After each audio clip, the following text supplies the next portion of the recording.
I only planned to stay in Willow Creek for 2 weeks, 14 days, long enough to fix my grandmother's porch, clean her gutters, replace a few loose fence boards, and disappear back to Chicago before anyone noticed I'd been there. That was the plan. Then my grandmother introduced me to her new neighbor, and suddenly, 2 weeks didn't feel like enough. My name is John Bennett. I'm 34 years old. 6 months before the story began. My marriage ended with 2 signatures, 1 quiet conversation, and a silence that somehow followed me everywhere. No one cheated. No one slammed a door. No one shouted. Sometimes the worst endings are the ones that happen politely. My ex-wife looked at me across our kitchen table and said, "I don't think we're unhappy people anymore, John." She paused. "I think we're just happier apart." I wanted to argue. Instead, I nodded, because deep down, I knew she was right. After the divorce, I buried myself in work. Long hours, weekend meetings, business trips, anything that kept me from going back to an apartment that no longer felt like home. Then one Tuesday afternoon, my phone rang. Johnny. Only one person still called me that. "Hi, Grandma." Her voice sounded cheerful, but I knew her too well. Whenever Margaret Bennett acted cheerful, she usually wanted something. "My porch railing is falling apart. I'll call someone." "I already did." "You did." "I'm calling you." I laughed. "That's not how contractors usually work. You'll do it cheaper." "You mean free." I was trying to be polite. 3 days later, I packed a duffel bag, got into my truck, and drove 6 hours south to Willow Creek. The town hadn't changed. The old diner still had its faded red awning. Kids still rode bicycles down Main Street. American flags still hung from front porches. It was the kind of place where people waved at strangers, then remembered they weren't strangers after all. Grandma's house sat exactly where it always had. White siding, green shutters, a porch swing my grandfather built nearly 40 years ago. She was already waiting outside when I pulled into the driveway. Before I even stepped out of the truck, she wrapped me in the tightest hug I'd had in months. "You've lost weight." "Hello to you too. You look tired." "I drove 6 hours." "You looked tired before that." I laughed. "I missed you too." She smiled. "I know." For the next hour we unloaded my bag, drank iced tea on the porch, and talked about everything except the divorce. That was another thing about my grandmother. She never forced difficult conversations. She waited until you were ready. Around sunset, I grabbed my toolbox and walked toward the front gate. The mailbox leaned so far to one side it looked like it had given up. I knelt beside it and removed the first rusty screw. Behind me, Grandma called, "John." "Yeah. Come here for a second.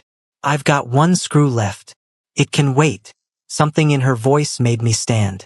She was smiling. Not her normal smile. The one she wore whenever she secretly believed life was about to surprise someone. "There's someone I'd like you to meet." I followed her gaze toward the White House next door. A woman stepped onto the porch carrying 2 grocery bags. One slipped from her arm. An apple rolled across the wooden porch, bounced down the steps, and stopped right beside my boot. She looked at the apple, then at me, then smiled. "Well, I was hoping we'd meet under slightly less embarrassing circumstances." I picked up the apple, walked toward her, and without realizing it, I took the first step into a story that would change my life. She smiled. "Well, I was hoping we'd meet under slightly less embarrassing circumstances." I picked up the apple and walked over to her. "I've seen worse introductions." "Oh." My grandmother once introduced me to her bridge club as the grandson who still can't cook. Amelia laughed. "I like her already." "You say that now." She shifted the second grocery bag higher onto her shoulder. "I'm Amelia. John." She glanced toward my toolbox. "So, you're fixing something?" "My grandmother's mailbox." She nodded. I was wondering why it looked like it had survived a tornado. It lost a fight with time. I know the feeling. For a second, neither of us spoke. There wasn't anything awkward about it. Just 2 strangers trying to decide what came next. Grandma solved that problem for us. She walked down the porch steps carrying a pitcher of lemonade. "Amelia, honey, why don't you stay for a glass?" "Oh, I don't want to interrupt." "You won't." She looked at me. John hardly talks anyway. I do talk. When? I'm talking now. Barely. Amelia smiled. I think I'll stay. A few minutes later, the three of us were sitting on Grandma's porch. The sun was slowly disappearing behind the trees. Crickets had started singing. The whole neighborhood felt quieter than anywhere I'd been in years.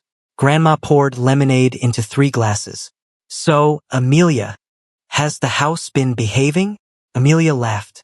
If by behaving you mean trying to fall apart every morning, then yes. Grandma looked at me. I told you. I frowned. Told me what? That she needs help. There it is. What? The real reason you introduced us. Grandma looked offended. I introduced you because she's my neighbor. And because I need someone to fix my kitchen cabinets. Amelia's eyes widened. Mrs. Bennet. Grandma smiled innocently. What?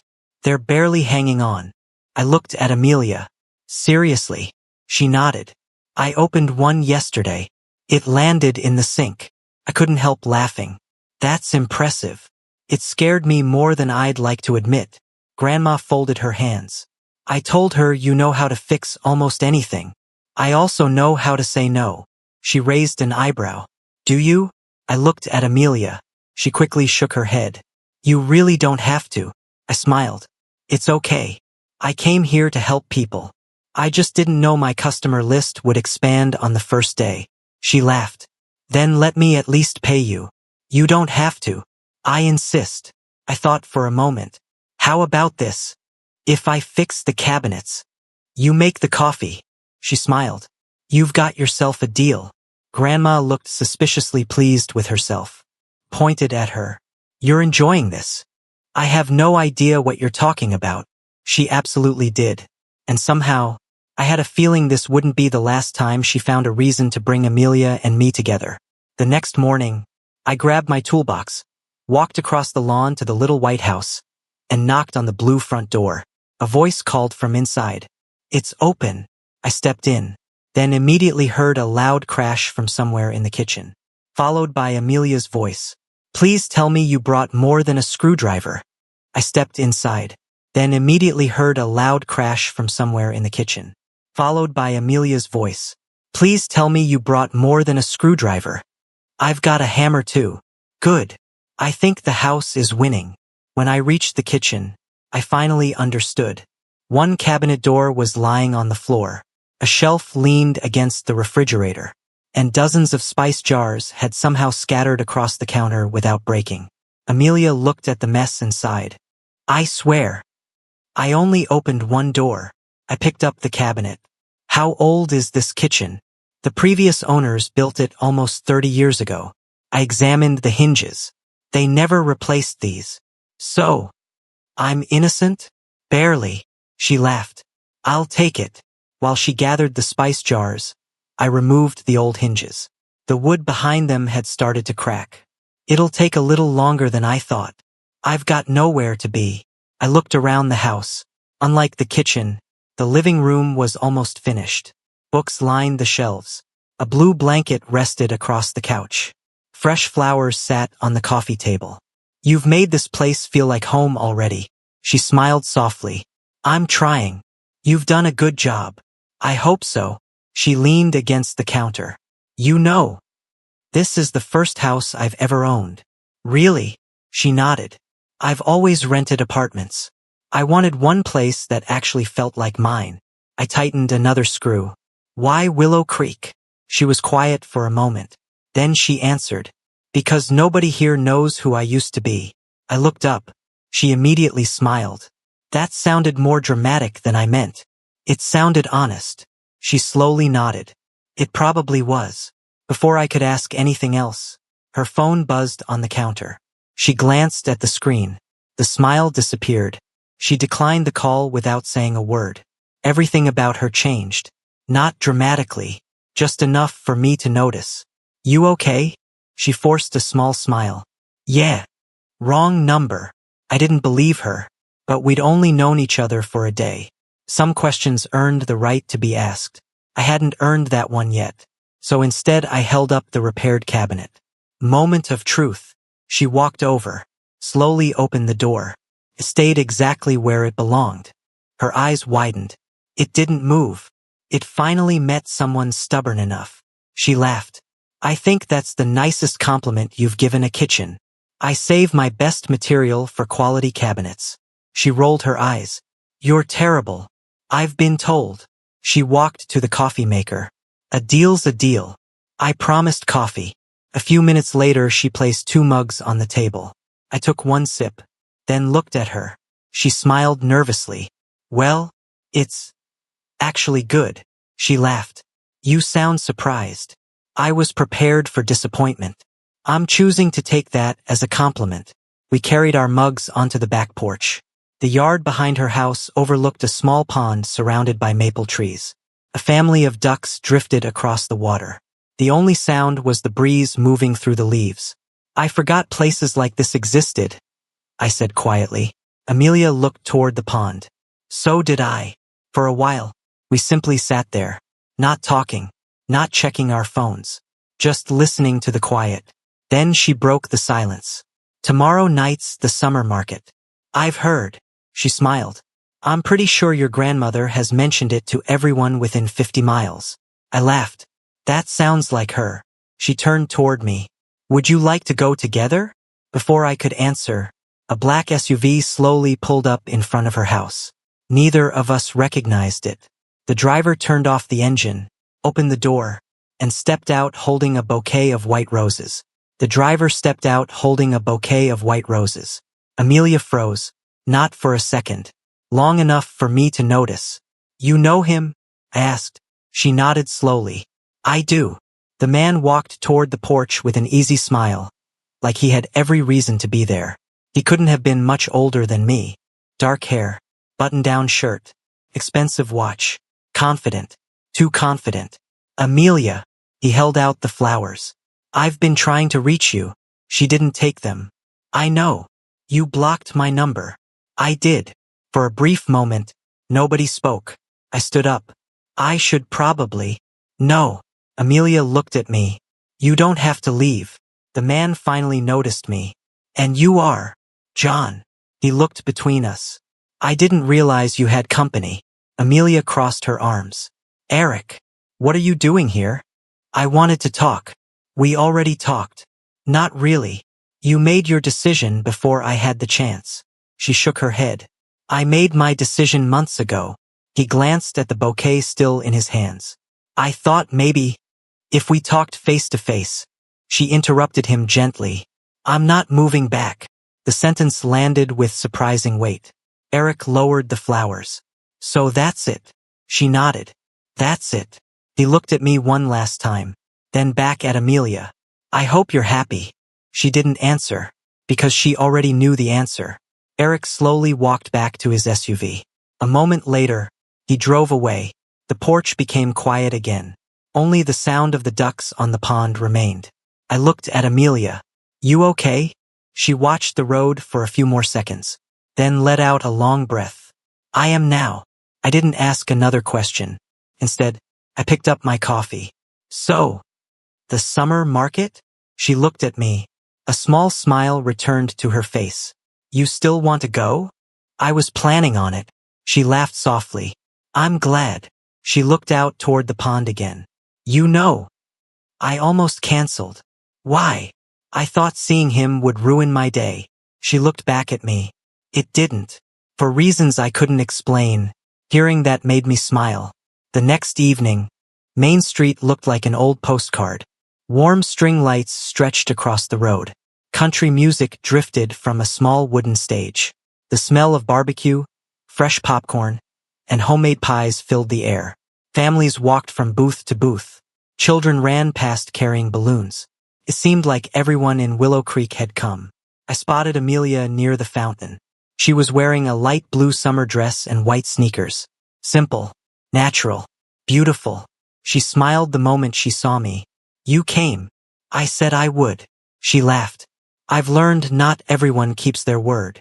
Before I could answer, someone bumped into us from behind. Oh, an older woman carrying shopping bags smiled apologetically. I'm so sorry. Then she looked at Amelia, then at me, and smiled even wider. You two make such a lovely couple." Before either of us could correct her, she walked away. Amelia looked at me. I looked at her. Then we both laughed. Neither of us noticed. Grandma Margaret had witnessed the entire exchange from 20 feet away, and she looked far happier than either of us. Neither of us corrected her, mostly because she disappeared into the crowd before either of us had the chance. Amelia shook her head, still smiling. "That happens more often than you'd think in small towns." "I can see that." She looked around Main Street. "So, what should we do first?" I pointed toward a booth selling homemade caramel apples. "You seem like someone who'd choose dessert before dinner." She laughed. "That's an oddly specific guess." "Was I right?" She smiled. "Unfortunately." A few minutes later, we were walking through the market with caramel apples in one hand and lemonade in the other. Felt easy, like we'd known each other longer than a few days. We stopped in front of a local photographer displaying old black and white pictures of Willow Creek. Main Street in the 1950s, the old train station, the town parade. Then one photograph caught my attention. Grandma Margaret. She couldn't have been older than 20, standing beside my grandfather, both of them laughing. I smiled. "I've never seen this one." The photographer nodded. "Your grandfather donated several family photos years ago." Amelia leaned closer. "They look so happy." They always were. At least, that was how I remembered them. The photographer wrapped the picture in brown paper and handed it to me. "Take it." "I can't." "You can. Your grandfather once helped me rebuild this shop after a storm." He smiled. "I think he'd want you to have it." I thanked him and carefully tucked the photo under my arm. As we continued walking, Amelia quietly said, "I wish I'd met your grandfather. You would have liked him." "You think so?" "He believed every stranger was just a friend who hadn't stayed for dinner yet." She smiled. "He sounds a little like your grandmother." They were quite a team. Just then, music began playing from the stage. A slow country song. Couples started drifting toward the small dance floor in front of the band. Amelia watched them for a second. "I haven't danced in years." I looked at her. "Neither have I." She smiled. "Good. Then neither of us can embarrass the other." Before I could answer, Grandma Margaret suddenly appeared beside us. "I've been looking everywhere." I laughed. "No, you haven't." She ignored me completely. Looking at Amelia, she asked, "Did you tell him?" Amelia frowned. "Tell him what?" "That every year the mayor makes one unlucky couple open the summer market dance." Both of us turned toward the stage. The mayor stepped up to the microphone. "All right, everyone. As always, we'll begin tonight with one lucky couple chosen from our raffle tickets." My stomach dropped. Amelia slowly looked down at the ticket still sticking out of her purse. Then she looked at me. "Your grandmother." I sighed. "Absolutely planned this." Grandma smiled so innocently it should have been illegal. The mayor reached into a glass bowl, pulled out a ticket, looked at the number, then smiled. "And tonight's lucky winners are." The mayor unfolded the small piece of paper, smiled. "And tonight's lucky winners are." He paused just long enough for the crowd to groan. "Ticket number 148. Amelia slowly reached into her purse, pulled out the raffle ticket, looked at the number, then looked at me. "It says 148. I closed my eyes. "Of course it does." Grandma Margaret clapped so enthusiastically I was surprised she didn't hurt her hands. "I knew it." I looked at her. "You knew." "I had a feeling." "You bought the tickets." "I had a lucky feeling." The crowd applauded as people started looking around for us. Amelia leaned closer. "We can say no." I looked toward the stage. The mayor was already waving in our direction. "I'm not sure he'll let us." She laughed nervously. "Well, if we're going to embarrass ourselves, let's do it properly." I offered my hand. She looked at it for a second, then smiled and took it. The crowd applauded as we walked toward the dance floor. "I should warn you," I whispered. "I haven't danced since my wedding." She looked up at me. "I haven't danced since before my last relationship. So we're equally out of practice." "Looks that way." The band began to play, a slow country song neither of us recognized. I placed one hand carefully at her waist. She rested hers on my shoulder. For a few seconds, we simply swayed.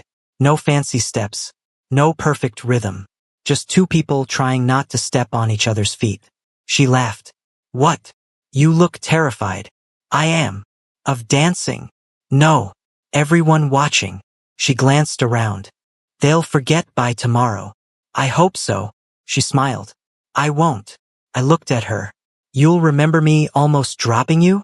I'll remember that you still asked me to dance anyway. Somehow, that made the music fade into the background. The lights above Main Street blurred together. The laughter around us became distant. For the first time in a long while, I wasn't thinking about the past, or Chicago, or everything that had gone wrong. I was simply standing there, with Amelia. When the song ended, the crowd applauded. Someone whistled. The mayor thanked us for opening the evening, and we quickly escaped the dance floor, both laughing. I think we survived, Amelia said. Barely. You only stepped on my foot once. Twice. I was being polite. Before I could answer, my phone vibrated. I pulled it from my pocket. The screen read, Michael, Chicago office. My smile faded. Michael never called after business hours, especially not on a Friday night. Amelia noticed immediately. Everything okay?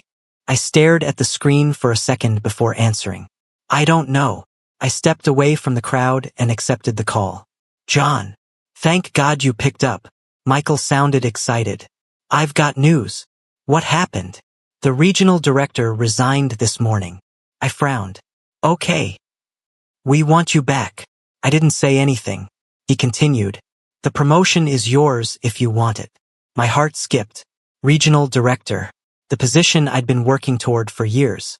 The job I once thought would make everything worth it. There is one catch, Michael said. You'd need to be back in Chicago by Monday morning. I looked across the street. Amelia was standing beneath the string lights, talking with my grandmother. She laughed at something Grandma said. Neither of them knew my life had just changed. Again. And suddenly, the 2 weeks I'd planned to spend in Willow Creek didn't seem nearly as simple anymore. I ended the call. For a few seconds, I simply stood there. The sounds of the summer market slowly returned. Children laughing. Country music. Someone calling out raffle numbers. Life kept moving. Mine suddenly wasn't sure which direction it was supposed to go. John. I turned. Amelia was standing a few feet away. She studied my face for a moment. That didn't look like a good phone call. I forced a smile. It was unexpected. She waited. Not impatiently, just quietly. They offered me my old position back. Her smile appeared for a second. That's wonderful. It comes with a promotion. John. That's amazing. It is. She noticed I wasn't smiling. What's wrong? I looked down at the phone still in my hand. I have to be back in Chicago by Monday. The excitement disappeared from her face. Oh, that single word carried more emotion than an entire conversation. We started walking away from the crowd.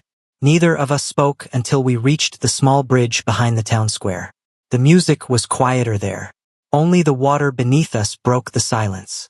So, she finally said, have you decided? I leaned against the wooden railing. 6 months ago, I would have accepted before Michael finished the sentence. And now, I laughed softly. Now I don't know. She looked at the water. You worked hard for that promotion. I did. You shouldn't throw it away because of me. I looked at her. You really think this is about one person? She didn't answer, so I continued. When I came here, I thought I just needed a break. I thought 2 weeks would be enough. But every morning I wake up, and I don't feel like I'm counting the hours until the day is over. She slowly turned toward me. I haven't felt like that in years. A breeze moved through the trees.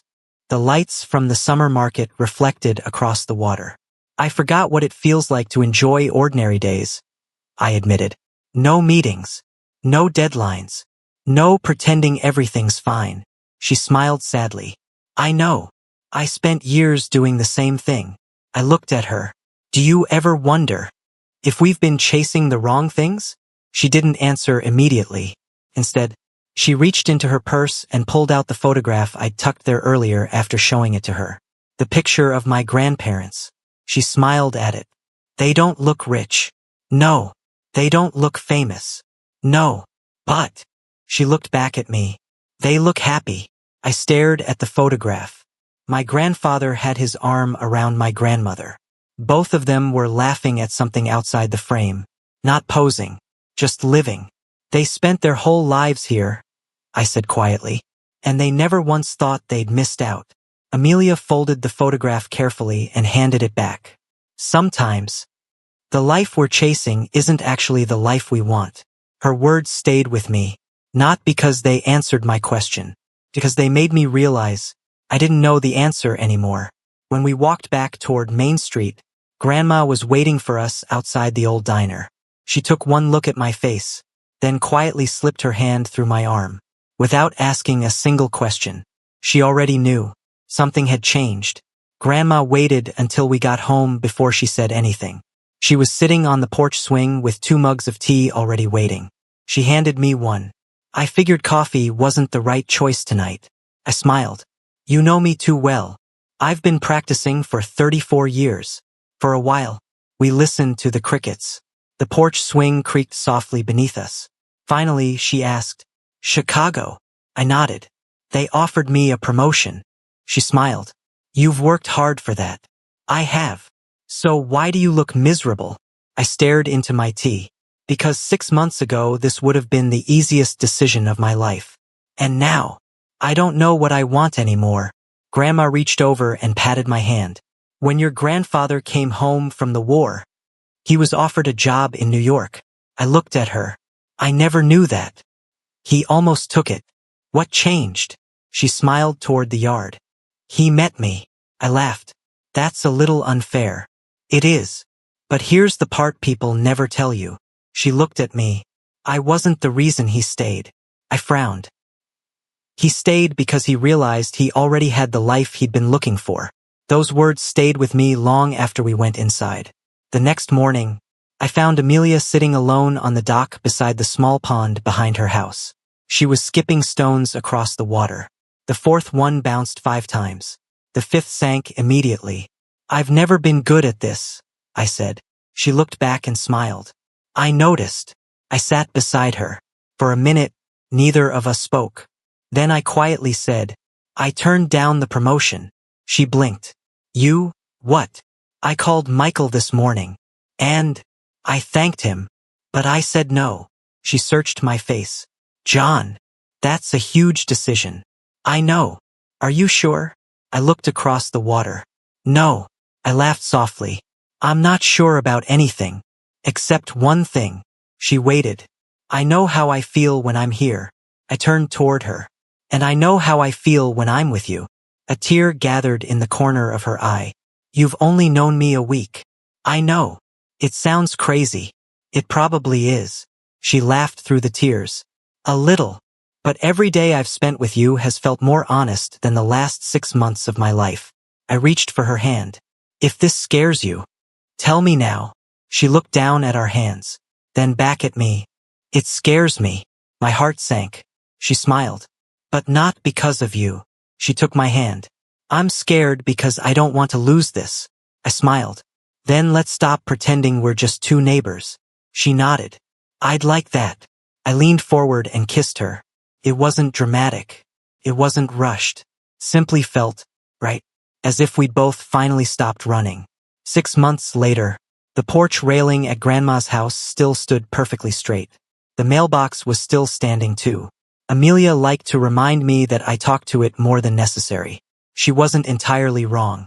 The little white house next door looked different now. The upstairs window had been replaced. The kitchen cabinets still worked. And every Sunday evening, the 3 of us had dinner together on Grandma Margaret's porch. One night she looked at Amelia, then at me. You know, I only introduced you because she dropped an apple. I laughed. I knew you planned it. She smiled. No, I only planned the introduction. The rest. She reached for Grandpa's old photograph lying on the table. That was all yours. I looked at Amelia. She squeezed my hand under the table. When I came to Willow Creek, I thought I was here to repair a porch. Instead, I repaired a life I didn't even realize was broken.